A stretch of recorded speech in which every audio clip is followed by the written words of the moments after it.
Now, you hit the headlines last year in the Adelaide Advertiser, the main newspaper in your city, when a former student, I'm not going to say blew the whistle, but really had a bit of a complaint about your so-called extremist views and said you made her feel unsafe.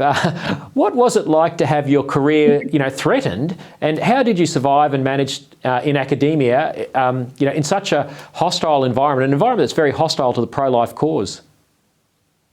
Yeah. So look, I knew that when I went out on social media and started speaking about abortion, that would happen, that people would come after me. And even before that, Lyle, the president of the Australian Women's Lawyers Association, had called for me to get sacked. And so when she did that on Twitter, she trolled my university Twitter account and wrote that about me. And I ended up just doing a social media post calling her out. And I said, why do I need to get sacked? Is it because I have a different opinion to you? And then she tried to backpedal and say, I wasn't calling for you to get sacked. I was just saying that the university should not support you. And I then called her out further. I said, well, what does that mean? That they shouldn't give me a mentor or an office, or maybe dock my pay a little bit because you don't agree with my views on abortion?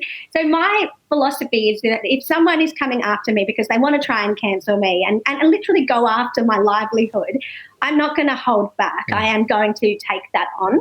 And I've determined that very deliberately, that is an important thing, because I do believe that the other side really tries to intimidate and silence ordinary Australians from speaking up. Absolutely. So the Advertiser went out. Yeah, you would know what I'm talking about, don't you, Lyle? No. The Advertiser went out with a big mystery with me. They went after you, and look, obviously Adelaide University of Adelaide, ultimately stood with you and stood for academic freedom. So kudos to them.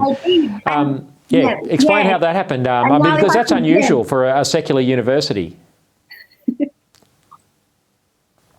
said that, but I sort of felt like, well, really, the university sector is built on the idea of academic freedom. The idea of a university is on the idea that we are pursuing truth through the contest of ideas. And if we all agree with each other, then where's the contestation? Yeah.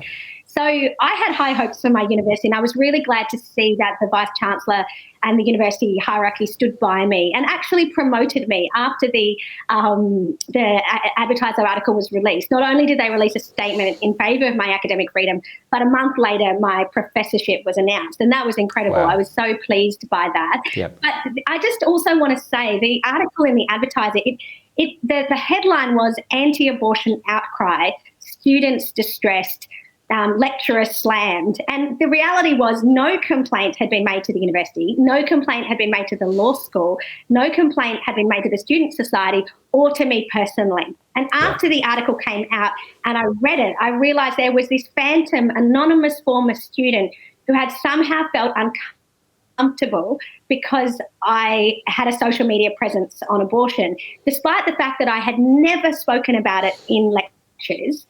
I don't teach in that area, and it is not something that has ever come up. And I've never been judgmental on this because I don't judge women who've had abortions. I absolutely don't. Even if they say that they don't regret their abortion and that it was the best decision of their life, I absolutely don't judge them for that, because I believe that as a society we've lied to Australian women about what abortion is. So in my view, the Advertiser article was the complete sham, that they were trying to create something because they have a political agenda as a newspaper. And I called them out very strongly on that.